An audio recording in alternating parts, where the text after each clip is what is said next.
चलिए दोस्तों, आज हम लोग हरिऔध द्वारा विरचित पवन दूतिका शीर्षक कविता जो कक्षा 12 में आप लोगों के सिलेबस में है उसको पढ़ते हैं। जहाँ तक पढ़े हैं आज उसके आगे हम लोग अध्ययन करेंगे। तो आइए दोस्तों शुरू करते हैं देर ना करते हुए।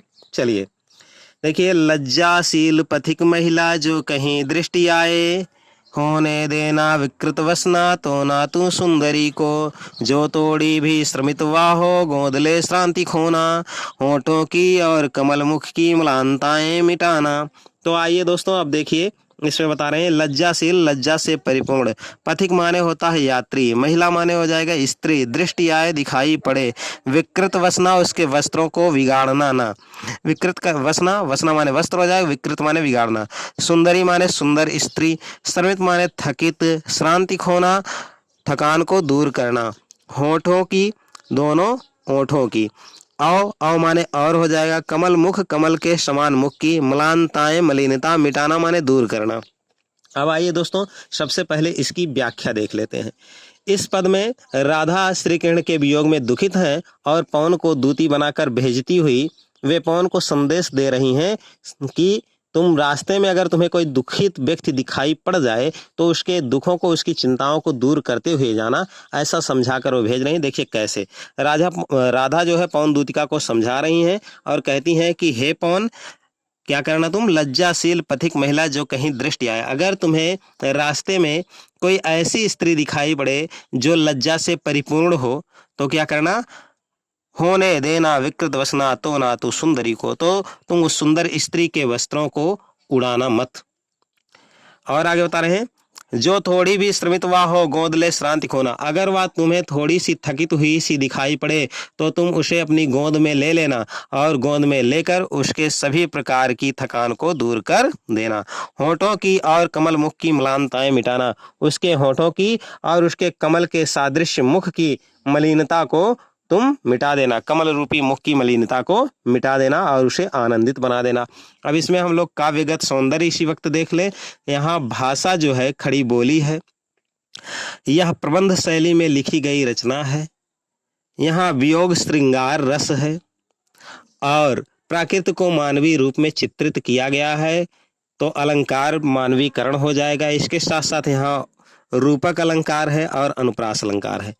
तो चलिए दोस्तों अगला पद देखते हैं। अब देखिए अगला पद दिया गया है, कोई क्लांत कृषक ललना खेत में जो दिखावे, धीरे धीरे प्रस उसकी क्लांतियों को मिटाना, जाता कोई जलद यदि हो व्योम में तो उशेला, छाया द्वारिया सुखित करना तप्त भूतांगना को। अब इसमें देखिए दिया गया है क्लांत, क्लांत का मतलब होता है दुखित, कृषक ललना किसान की स्त्री, परस माने स्पर्श हो जाएगा, क्लांतियों को पीड़ा को मिटाना दूर करना, जलद माने बादल, व्योम माने आकाश, छाया माने परछाई, सुखित करना सुख देना, तप्त माने हो जाएगा गर्मी से व्याकुल, भूतांगना का मतलब हो जाएगा स्त्री। तो आइए दोस्तों, अब इसका अर्थ देख चुके हम लोग, अब इसकी व्याख्या देखते हैं। तो राधा यहाँ भी पवन को दूती बनाकर भेज रही हैं और उसे उपदेश दे रही हैं। किस तरह से, कोई क्लांत कृषक ललना जो खेत में दिखावे, कह रहे हैं कि हे पवन दूतिका, अगर तुम्हें खेत में काम करने वाली कोई किसान की स्त्री दिखाई पड़ जाए तो क्या करना, और वो कैसी हो, मेहनत करने के कारण, श्रम करने के कारण काफी थक गई हो, तो तुम उसकी थकान को दूर करना, और किस प्रकार से दूर करना उसके विषय में भी बता रही हैं। धीरे धीरे परस उसकी क्लांतियों को मिटाना, तो उसके पास चली जाना और धीरे धीरे स्पर्श करके उसकी सभी प्रकार की पीड़ा को मिटा देना, उसकी थकान को दूर कर देना। आगे बता रहे हैं, जाता कोई जलद यदि हो व्योम में तो उशेला, छाया द्वारा सुखित करना तप्त भूतांगना को। और आगे वर्णन करती हुई कह रही हैं कि यदि तुम्हें आकाश में कोई जाता हुआ बादल का टुकड़ा दिखाई पड़ जाए तो उसे क्या करना, तो उस बादल के टुकड़े को लाकर उस स्त्री के ऊपर छाया कर देना, और इस प्रकार से छाया करके वो जो गर्मी से तपी हुई स्त्री है उसे शीतलता प्रदान करके उसे सुख प्रदान करना। इस प्रकार का वर्णन राधा पवन से कर रही है। अब आइए इसका काव्यगत सौंदर्य देखते हैं। तो भाषा यहाँ खड़ी बोली है, अलंकार मानवीकरण है और उपमा है, रस यहाँ भी क्या है, वियोग श्रृंगार है, शब्द शक्ति लक्षणा है, गुण प्रसाद है, और छंद दोनों पदों में क्या दिया गया है, दोनों पदों में नहीं बल्कि यहाँ पवन दूतिका पूरी जो है वह मदक क्रांता छंद में लिखी गई है। तो चलिए दोस्तों अब अगला पद शुरू करते हैं। तीसरा पद जो यहाँ दिया गया है, तो देखिए, जाते जाते पहुँच मथुरा धाम में उत्सुका हो, न्यारी शोभा वर नगर की देखना मुग्ध होना, तुम होवेगी चकित लख के मेरु से मंदिरों को, आभा वाले कलश जिसके दूसरे अर्क से हैं। तो आइए दोस्तों अब इसमें देखिए राधा पवन को क्या बता रही हैं और किस प्रकार से वर्णन कर रही हैं। तो आइए दोस्तों देर ना करते हुए इसे हम लोग देख लेते हैं। अब देखिए यहाँ बता रही हैं राधा कि जाते जाते पहुँच मथुरा धाम। मथुरा धाम का मतलब होता है मथुरा नगर। उत्सुका मतलब होता है उत्सुक, जानने की इच्छा। न्यारी माने श्रेष्ठ हो जाएगा, शोभा माने सुंदरता, वर माने श्रेष्ठ होता है, नगर माने शहर। मुग्ध, मुग्ध का मतलब होता मोहित, चकित माने आश्चर्य, लख माने देखकर, मेरु माने सुमेरु पर्वत, मंदिरों का मतलब हो जाएगा मंदिरों का मतलब बहुत सारे मंदिर, आभा वाले प्रकाश वाले, कलश का मतलब हो जाएगा घड़ा, अर्क माने होता है सूर्य। वैसे अर्क का मतलब काढ़ा भी होता है, अर्क का मतलब मदार भी होता है, लेकिन यहाँ अर्क से जो तात्पर्य है वह सूर्य से ही है। वह किससे है, वह सूर्य से है, तो इसीलिए यहाँ क्या हो जाएगा, सूर्य हो जाएगा। समझ आई बात। तो आइए देखिए अब शुरू करते हैं। अब इसकी व्याख्या हम लोग करते हैं और किस तरह से व्याख्या होगी उसे देखते हैं। तो चलिए दोस्तों देखिए, अब यहाँ कह रहे हैं, राधा जी कह रहे हैं कि जाते जाते पहुँच मथुरा धाम में उत्सुका हो। बता रहे हैं इस तरह से जाते जाते एक ऐसा समय आएगा कि तुम मथुरा नामक नगर में पहुँच जाओगी, और वहाँ जब पहुँच जाओगी तो तुम्हें क्या होगा, उस नगर की न्यारी शोभा वर नगर की देखना मुग्ध होना। तुम जब वहां पहुंच जाओगी तो तुम उत्सुक हो जाओगी, इतना सुंदर नगर तुम्हें दिखाई पड़ेगा कि उसे देखने के लिए तुम्हारे अंदर जिज्ञासा उत्पन्न हो जाएगी। देखिए कैसा वर्णन है, जाते जाते पहुंच मथुरा धाम में उत्सुका हो। जब तुम उत्सुक होकर नगर में पहुंचोगी तो उसे देखकर तुम्हारे अंदर और भी उत्सुकता बढ़ जाएगी। इतना सुंदर नगर है मथुरा, इतना भव्य बना हुआ है, उसे देखकर तुम्हारे अंदर और भी उसे देखने की इच्छा उत्पन्न हो जाएगी। फिर क्या करना, न्यारी शोभा वर नगर की देखना मुग्ध होना। तुम नगर के बीचों बीच चली जाना और नगर की श्रेष्ठ, नगर की सुंदर शोभा को देखते रहना, निहारते रहना, उस पे मुग्ध होना, मोहित हो जाना। और वो सुंदरता इतनी अधिक होगी, वह नगर इतना सुंदर तुम्हें दिखाई पड़ेगा, इतना भव्य दिखाई पड़ेगा, इतना अलौकिक कि तुम उसकी तरफ आकर्षित हो जाओगी, मुग्ध हो जाओगी, अपने आप को रोक नहीं पाओगी। फिर आगे वर्णन करती हुई कह रही हैं, तो होएगी चकित लग के मेरु से मंदिरों को। बता रहे हैं वहां इतने ऊंचे ऊंचे मंदिर बने हैं मथुरा में, सुमेर पर्वत से भी ऊंचे ऊंचे मंदिर बने हैं, उसके जैसे ऊंचे ऊंचे मंदिर बने हैं, और उसे देखकर तुम आश्चर्यचकित हो जाओगी, तुम्हारे आश्चर्य का ठिकाना नहीं रह जाएगा। आभा वाले कलश जिसके दूसरे अर्क से हैं, और उन मंदिरों के ऊपर जो कलश रखा गया है वह कलश क्या है, तुम्हें इस प्रकार से चमकता हुआ दिखाई पड़ेगा, ऐसा प्रतीत होगा तुम्हें, ऐसा लगेगा कि जैसे दूसरा सूर्य उदित हो गया है। इतना सुंदर वह कलश है और इतना प्रकाश से परिपूर्ण है। तो इसमें काव्यगत सौंदर्य देख लें दोस्तों, तो यहाँ भी क्या है, भाषा खड़ी बोली है, प्रबंध शैली है, और उपमा अनुप्रास अलंकार है, शांत रस है यहाँ, और पद जो है, छंद जो है वह मदक क्रांता छंद है। चलिए अगला पद अब हम लोग देखते हैं, और अगले पद में क्या वर्णन किया गया है इसके विषय में यहाँ पर हम लोग देखते हैं।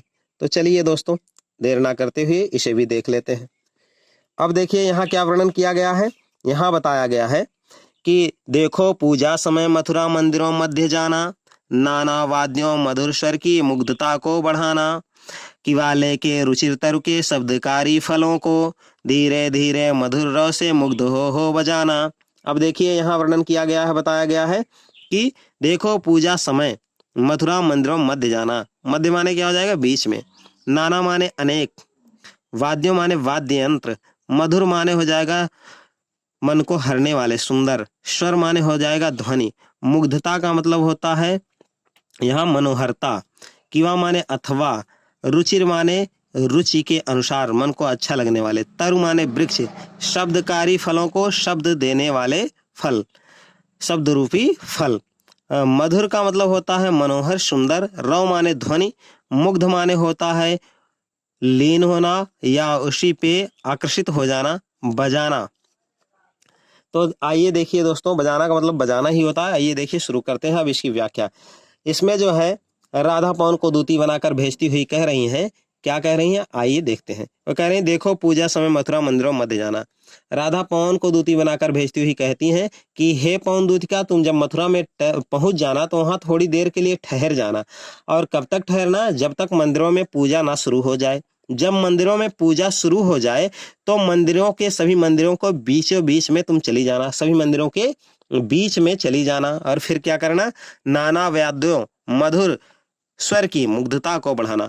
तो वहां पर पहुंचकर तुम जितने प्रकार के वाद्य यंत्र बज रहे हैं मधुर ध्वनि में, उनकी मधुरता को तुम और भी अधिक बढ़ा देना, क्योंकि हवा का ऐसा गुण होता है कि वह ध्वनियों को इधर से उधर ले जाने में सामर्थ होती है।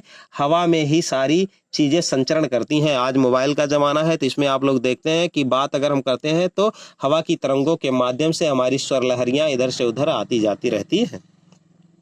अब देखिए अथवा क्या करना, तो इस तरह से वो बता रही राधा कि तुम भी जो भी अनेक प्रकार के सुंदर सुंदर वाद्य यंत्र की स्वर लहरियां तैर रही हैं, उसे क्या करना, और भी अधिक मधुर बना देना।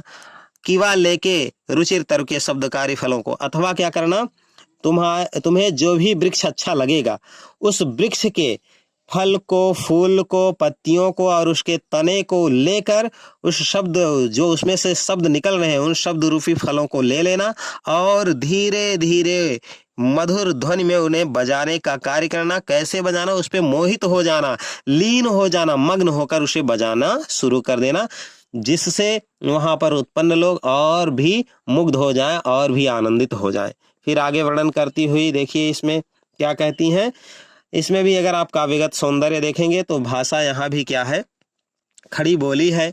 शैली जो है वह प्रबंधात्मक है। यहाँ भी आपको अनुप्रास और उपमा अलंकार देखने को मिलेगा। यहाँ भी रस शांत है, छंद मदक्रांता है, प्रसाद गुण है और शब्द शक्ति अवध्या है। तो चलिए दोस्तों, यहाँ अगला पद है, उसे हम लोग देख लेते हैं। तू देखेगी जलद तन को, जा वहीं तद्गता होंगे लोने नयन उनके ज्योति उत्कीर्णकारी। मुद्रा होगी वरवदन की, मूर्ति सी सौम्यता की, सीधे साधे वचन उनके, सिक्त होंगे सुधा से।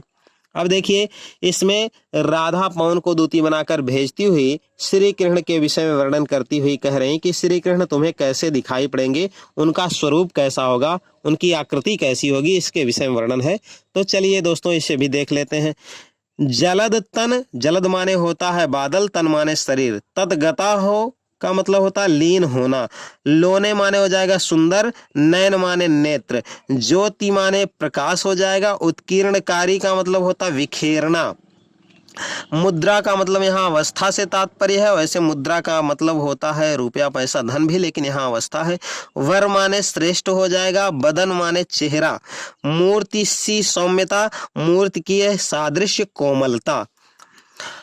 और फिर है सिक्त माने होगा सींचे हुए, सुधा माने अमृत। तो आइए अब इसकी व्याख्या देखते हैं दोस्तों, इसमें क्या बताया गया है। इसमें भी राधा पवन को दूती बनाकर भेज रही हैं और कह रही हैं कि हे पवन दूतिका, देखिए जब जो है तुम इस तरह से मथुरा में पूजा करवाने के बाद आगे बढ़ोगी तो एक ऐसा समय आएगा कि तुम श्री कृष्ण के घर के पास पहुंच जाओगी। और वहां जब पहुंचोगी तब क्या होगा, उसके विषय वर्णन कर रही हैं कि तुम्हें श्री कृष्ण कैसे दिखाई पड़ेंगे, इसके विषय में वर्णन करती हुई बता रहे हैं। तू देखेगी जलद तन को, जा वहीं तद्गता हो। बता रहे हैं ऐसे जाते हुए तुम्हें बादलों के स्वरूप वाले अत्यंत सुंदर सांवले वर्ण वाले श्री कृष्ण दिखाई पड़ेंगे, और जब तुम उन्हें देखोगी तो उन्हें देखती ही रह जाओगी, वे इतने सुंदर हैं। और जैसे शरीर उनका सुंदर है उसी प्रकार से हर एक अंग उनका सुंदर है। और उसके विषय में वर्णन करती हुई वो कह रही हैं, क्या कह रही हैं देखिए। होंगे लोने नयन उनके ज्योति उत्कीर्णकारी। और श्री कृष्ण के अत्यंत सुंदर नेत्र इस प्रकार से तुम्हें दिखाई पड़ेंगे कि जैसे उन नेत्रों से ज्योति हमेशा फैल रही है, ज्योति निकल रही है, अर्थात उनके नेत्र तुम्हें चमकते हुए से दिखाई पड़ेंगे। मुद्रा होगी वरवदन की, मूर्ति सी सौम्यता की। और बता रहे हैं उनके शरीर की अवस्था, उनके चेहरे की अवस्था आपको ऐसे ही, उनके श्रेष्ठ चेहरे की अवस्था आपको ऐसी दिखाई पड़ेगी जैसे कि किसी ने बहुत ही सुंदर मूर्ति बना दिया है और उस मूर्ति में सबसे सुंदर उसका चेहरा है। जिस प्रकार से उस मूर्ति के चेहरे की सौम्यता होती है, सुंदरता होती है, कोमलता होती है, उसी प्रकार से श्री कृष्ण के श्रेष्ठ मुख की, उनके चेहरे की कोमलता तुम्हें देखने को मिलेगी। आगे वर्णन करती हुई कह रहे हैं, क्या बता रही हैं, आइए देखते हैं। सीधे साधे वचन उनके सिक्त होंगे सुधा से। और जितना सुंदर उनका मुख है, जितने सुंदर वो दिखाई पड़ रहे हैं, उनके चेहरे की भाव भंगिमा जितनी सुंदर है, ठीक उसी प्रकार से बहुत ही मीठी वाणी में, बहुत ही मधुर वाणी में इस प्रकार से श्री कृष्ण बोलते हैं। ऐसा तुम्हें प्रतीत होगा, ऐसा लगेगा जैसे उनके प्रत्येक वचन बहुत ही सीधे साधे हैं और अमृत से सींचे हुए वचन उनके निकलते हैं। इस प्रकार के श्री कृष्ण तुम्हें दिखाई पड़ेंगे। उन्हें देखना और इसके विषय में बता रहे हैं कि उन्हें ऐसे तुम पहचान सकोगी। फिर आइए देखिए दोस्तों, अब इसमें हम लोग काव्यगत सौंदर्य देखते हैं। तो यहाँ भी भाषा जो है खड़ी बोली है, शैली प्रबंधात्मक है, अलंकार उपमा और अनुप्रास है, रस यहाँ भी वियोग श्रृंगार है, मदक क्रांता छंद है, प्रसाद गुण है और शब्द शक्ति जो है वह अभिधा है। तो इस वीडियो को आप लोग देखिए दोस्तों, देखिए, लाइक करिए, शेयर करिए, कमेंट करके बताइए कि यह वीडियो कैसा लग रहा है। और दोस्तों चैनल को अवश्य सब्सक्राइब कीजिए, क्योंकि आप लोगों को अगला वीडियो मिलेगा जब चैनल को सब्सक्राइब करेंगे तब। बहुत बहुत धन्यवाद दोस्तों, आज के लिए इतना ही। पूरा वीडियो देखने के लिए आप लोगों को बहुत